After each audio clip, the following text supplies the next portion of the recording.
To the awaited Imam Mahdi on the event of Eid al-Ghadir. Briefly, I just want to talk about the significance of the event of Ghadir and its consequences today, and how important it is that we never stop mentioning it, that we never stop talking about this event, and that we commemorate it every year. To give a brief summary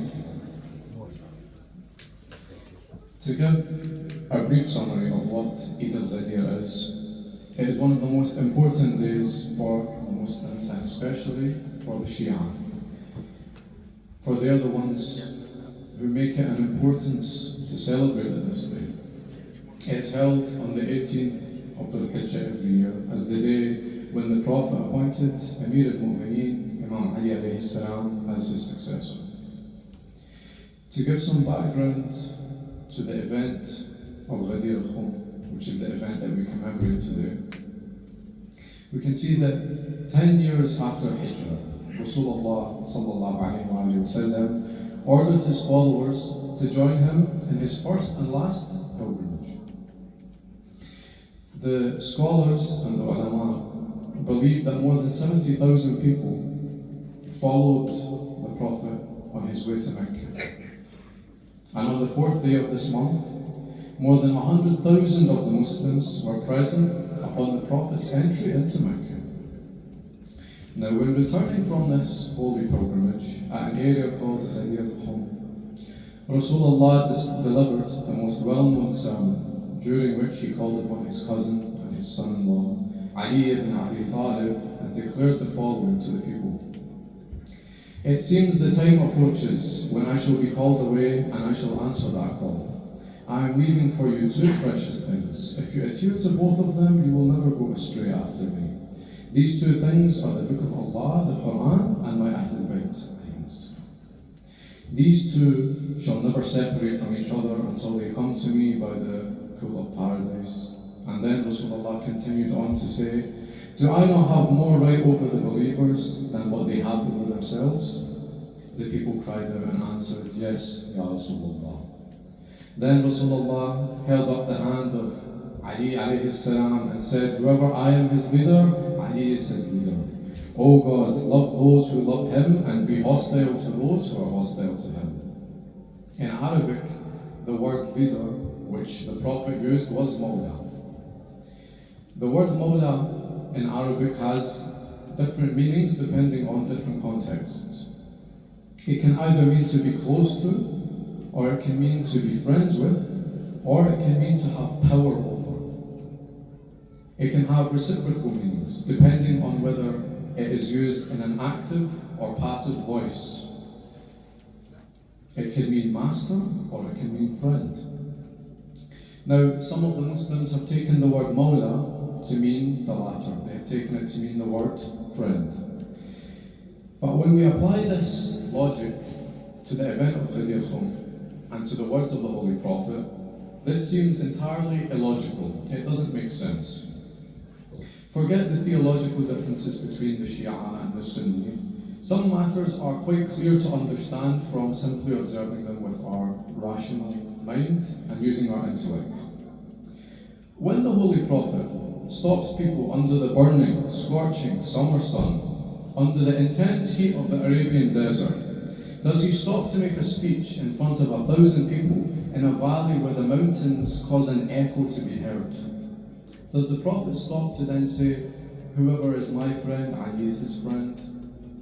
Or does he mean to clearly say that the two things which will always keep the Muslims on the right path, the Quran and the Ahlul Bayt, are his successors? And then to say that Imam Ali is the Mawla for whoever the Prophet is the Mawla, how can this be taken as being a friend only? There's a deeper meaning to it and there's a different meaning to it. In this sense, the way in which Rasulullah said Mawla, in the context in which he said it, and in the setting in which it was said, Mawla undoubtedly means leader. It means master. And this is where Rasulullah appointed Amir al-Mu'mineen to be his true successor. After this historic event took place, immediately after, the finished his speech, the following verse of the Holy Quran was revealed. Today I have perfected your religion and completed my bounty upon you and chosen Islam as your religion. One of the most powerful and clear verses of the Holy Quran, and it was revealed to the people after the appointment of Imam Ali alayhi salam as the true successor of Rasulullah. It means that Allah has completed and perfected Islam only when, under His command, the Holy Prophet had announced the imamate of Imam Ali alayhi salam. So what can we take from this verse? We can take it to mean that without believing in Imam Ali alayhi salam as the immediate successor of the Holy Prophet, according to this verse, a person's faith is not complete or perfect unless they accept his successorship. The institution of Imamah is necessary to keep intact the final and true word of Allah subhanahu wa ta'ala and to guide mankind onto the right path until the day of resurrection.